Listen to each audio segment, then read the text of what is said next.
Halo, perkenalkan nama saya Queen Indira Maharani. Saya dari Fakultas Hukum Prodi Ilmu Hukum.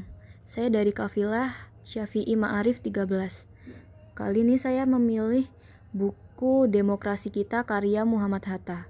Sinopsis buku Demokrasi Kita adalah buku ini merupakan kumpulan pemikiran Muhammad Hatta mengenai bentuk demokrasi yang paling sesuai dengan kondisi Indonesia. Bukan sekadar meniru model demokrasi barat atau sistem luar negeri lainnya. Hatta membahas konsep demokrasi berdasarkan kedaulatan rakyat. Bagaimana rakyat sebagai sumber kekuasaan dalam negara merdeka harus diakui dan dihormati. Yang kedua, kritik terhadap demokrasi liberal yang terlalu individualistik atau demokrasi partik yang bisa mengarah pada fragmentasi politik. Hatta menekankan perlunya demokrasi yang dirangkaikan dengan nilai sosial budaya Indonesia. Yang ketiga, bahaya ketika demokrasi hanya menjadi bentuk formalitas tanpa makna di dalam praktiknya, terutama bila kekuasaan terpusat atau ketika pemerintahan tidak responsif terhadap masyarakat. Yang keempat, pemikiran tentang bagaimana lembaga perwakilan rakyat atau DPR, presiden dan wewenangannya, serta interaksi antara pemerintah dan rakyat seharusnya berjalan agar demokrasi dapat berfungsi secara nyata. Kelebihan dari buku ini adalah 1.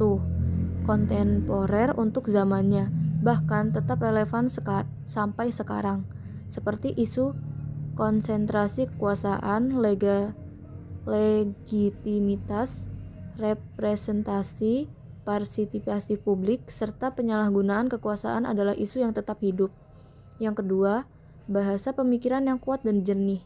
Hatta menggunakan argumentasi yang konseptual, analisis, dengan ragam contoh konkret dari situasi Indonesia.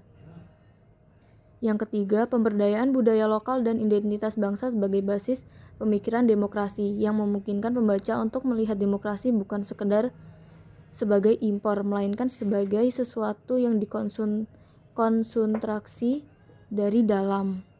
Untuk kekurangannya pada buku ini adalah keterbatasan konteks historis, karena ditulis pada tahun 1966 atau sebelumnya, dan dengan latar situasi politik Indonesia pada masa itu.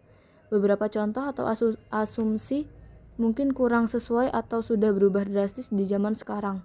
Praktik demokrasi dan struktur negara telah berkembang, sehingga beberapa bagian mungkin terasa kuno atau tidak langsung cocok diterapkan.